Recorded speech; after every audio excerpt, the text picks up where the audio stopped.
Springtime is the ultimate time of the year to see ulcer disease in koi and pond fish. The primary reasons are deteriorated water quality, not deteriorating. If anything, water quality is slightly improving in the spring because the water temperatures are getting a little bit higher. Um, but during the winter, water quality has a tendency to deteriorate because people are less likely to have done water changes or water replacement during the winter. A lot of ponds have a lot of leaf litter at the bottom that fell in during the fall and has spent the winter getting soft and starting to decay. And people aren't paying attention to the water quality, so in many instances, pH is low as we go into springtime.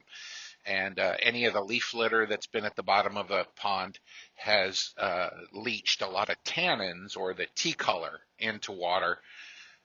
In particular, pine straw does that. And that tea color is significant in inhibiting healing.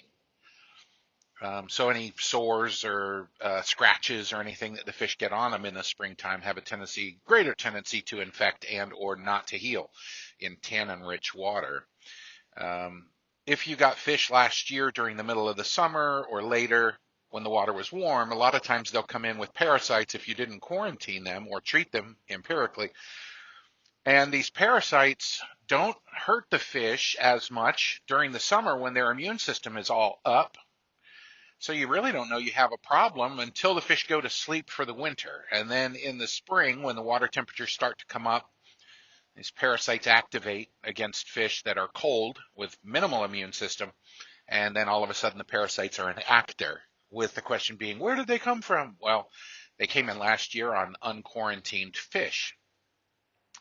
So that in a real short couple of sentences is an overview of ulcer disease in koi. It's winter suppression of the immune system.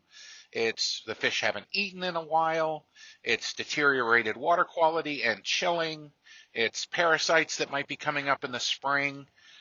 And then body abrasions that occur that just have hard time healing in cold water, especially with deteriorated water quality. So I guess the next thing is to try to get those fish better. If the water is still pretty cold but not freezing, sometimes just cleaning the pond out helps a lot. If the pond has been neglected for the winter or even longer, like sometimes folks have ponds that need a clean out on the annual, and they don't do that for whatever reason. They forget, or they're trying to save a buck or whatever, and they neglect the actual ecosystem. That's a mistake because spring is hard for folks, for fish living in unsanitary environments. So it's not a bad idea if the water's still nice and cool to pull the fish out, believe it or not. Don't carry them in the net. Just scoop them up with a net and then use a bowl or a shallow bucket to move them into a holding facility on the edge of the pond, covered, and then clean out the facility. Don't clean it out too hard because there's beneficial bacteria that live in the gravel, on the plant material, and you don't want to sterilize out that beneficial bacteria. I've seen people, sometimes it's demanded, but I've seen people doing cleanouts and pressure wash everything. They want it to look just like when they first put it in, and that's a huge setback to the biofilm. The biofilm is a layer of slimy beneficial bacteria that keep your water purified and clear.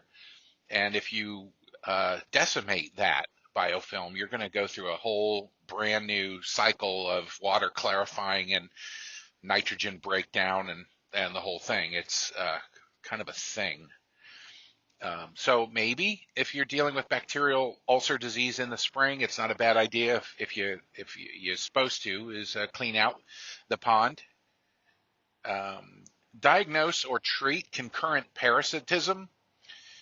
You could do two things. You could find somebody in a local club koi club or something, aquarium society, whatever, or even a biology teacher that you might know, veterinarian, who could come out and take biopsies of the surface of the fish